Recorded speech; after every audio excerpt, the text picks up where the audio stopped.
Yeah, and that's the same reason why this sort of shadow work, the soul retrieval is really essential because through all the labels, the GLBTFU, unless I mean, maybe the one that's openly into everything is organic for some, but or like like I say, 3% organic.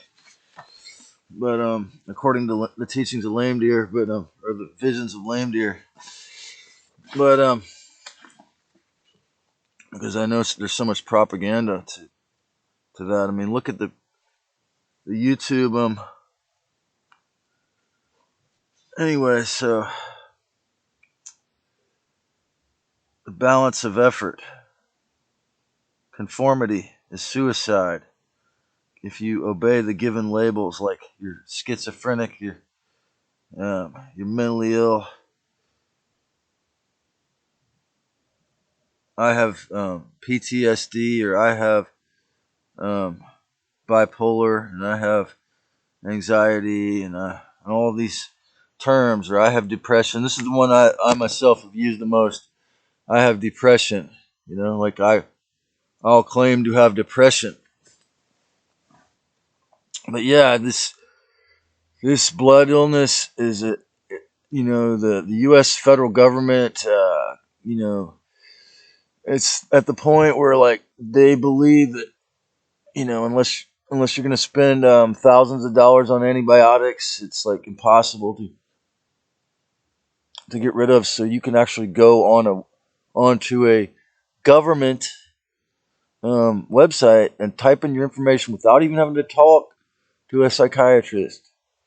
But see, they made me sign this. My mom begged me for 3 years. I got all my money collecting cans for the first several years I was in this town. I made it into a route. I'd get like $5, but then I would ask my mom for about $50 a month, and so she begged me for 3 years till I caved in. That was when I lost this piece of my soul right there, like by caving in at that point. So, but on the other flip turn, the fact that I had actually told that psychiatrist that I believe the body can heal itself basically makes it me in a different classification and all these other fools that get paid by the government because you see, I'm intentionally a Heyoka, but also everyone knows I'm experimenting on this body to heal it. And it's a lonely, seriously long and lonely thing. I mean, particularly if I don't go back to the hot springs. Again, I'm not claiming to be a shaman. If I was, I would be going back to the hot springs enough to where I'd be having no symptoms of it right now. But yeah, that's one thing a real shaman will do is travel around to healing places. And do a lot of things they'll do is help like be a midwife and help people when they're dying, when they're giving birth, and when they're dying, stuff like that, or when they get sickness, illnesses. Um, it's not all about taking psychedelics and doing dream work like Castaneda makes it out to. But so yeah, I wrote this down. I think it's pretty accurate. If your labels, your conformistic labels, are suicidal in the year 2023, in my perspective. Um, Whereas when you make it up, that's life. Okay, so Lee Scratch Perry, he suffered from alcoholism, but the poverty in Jamaica was so high, 25% unemployment, I believe, in the year I was born, and a lot of people would record songs with him at his recording studio in Kingston, and then they would try to ask him for food and cannabis all the time because they were totally impoverished, and then the record companies would never pay him for these records. They were really notorious to only pay like Bob Marley or no one else, and so So he kind of manifested this Heyoka. I mean, it was always in him, this idea that he was crazy, like Lee Scratch Perry's insane, and he's one of my, he's really, if I don't believe in gurus for myself, but if I did, he's kind of like my root guru. But he empowers the archetype of the artist, but he's not afraid to bring out his coyote side, but he's pretty much healed more hearts and minds in our generation with his sacred clowning. He's the most creative being I've ever seen. Probably he invented reggae music and dub music. I've seen him twice at the Catalyst nightclub here in Santa Cruz. But anyway, so he started making marks on the walls and doing negative things and scaring people a little bit, and then he had a dream that he was King Midas, and it was he had the golden touch because he had created so many gold records there that the God wanted him to burn down or Jehovah wanted him to burn down the recording studio. Probably is who it was. And so then he burned down. He burned it down. That was after years later, but he did all kinds of things to scare people away, acting crazy because he was a really compassionate Pisces Aquarius, and he loved everyone so much that he manifested this character to get his own space back. And then he moved to UK and popped out a baby with a blonde-headed woman while he was making music with the Mad Professor in UK.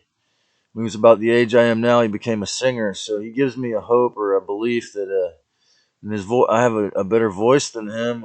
I'm a bigger body. He's a small little guy, but he also drank a lot of liquor. So he would go out on stage, land on stage.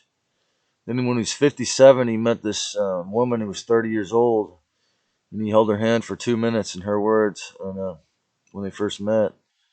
And their Hare Krishna friends. She had she's a Ophiuchus with a healing center in Switzerland, and they got married by their Hare Krishna friends in the Hare Krishna temple there 2 years later when they asked them why they weren't married, and they just decided to do it. But she's starting a community in Negro, Jamaica right now in his honor. I think they killed him. The someone in the hospital or someone there.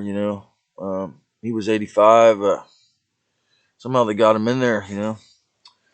Last year, but his spirit will never die, of course. But the reason why I bring him up is because he would make it up he would make stuff up all the time. It's completely creative, but he said, "I am a madman." He wasn't afraid to take on that archetype. So it's not something I'm afraid of. It's just an archetype, like all the other archetypes. Um, but the book, Thomas Sta's book, he outlines how first they came up with this idea of hysteria, and they blamed a lot of women that were emotional, having mental illness of some sort or the other. They called it hysteric, And what I want to say to the world is, obviously, the real obvious thing is how the structures. If you look at how the negative aliens, what they do is build these huge structures that try to terrify you with their enormousity.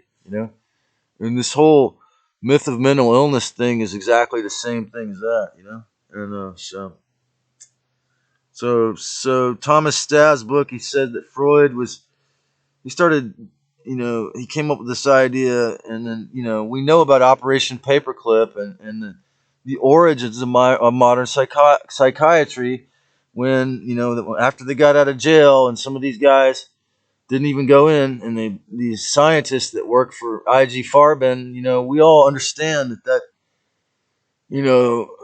I think it was over 50 were brought over here, and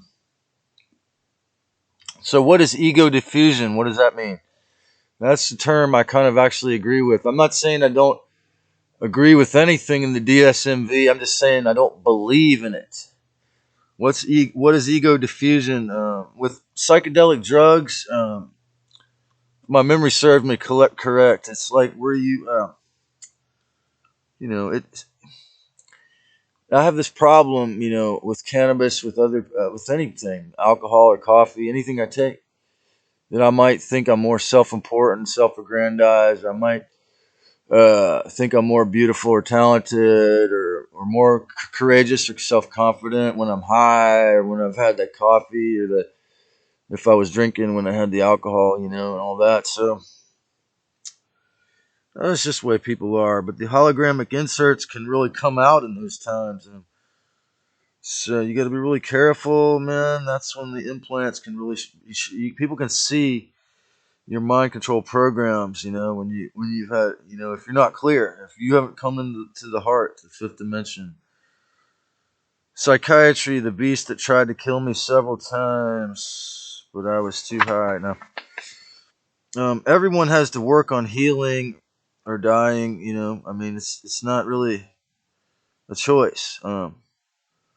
So stepping into my true role, um, the suicide of this label of calling myself depressed, even, or schizophrenic, or any negative label, calling myself a skin or blood disease, calling myself mentally ill, calling myself anything negative, calling myself hateful or angry, or again GLBT, if it has to do with anger being injected into your subconscious mind. Well, then I don't think you want it if it's going to make you, if it means you identify with anger, because somehow I believe we can heal all these subconscious traumas. It's very very tricky and hard for a lot of us. So, but eventually we got to let go of the fake ID of all sorts. And the saying "life begins at 40" is for me has been tragically true, but it's been beautiful having even it's really I looked at the true algorithms. I'm at 5 students here, but I'm still happy to have you, man. That's perfect for me. 5 people listening here. God bless you, man. But all the rest of you, man, thank you for when you can listen. Thank you for listening when you can and watching when you can. So how will you earn?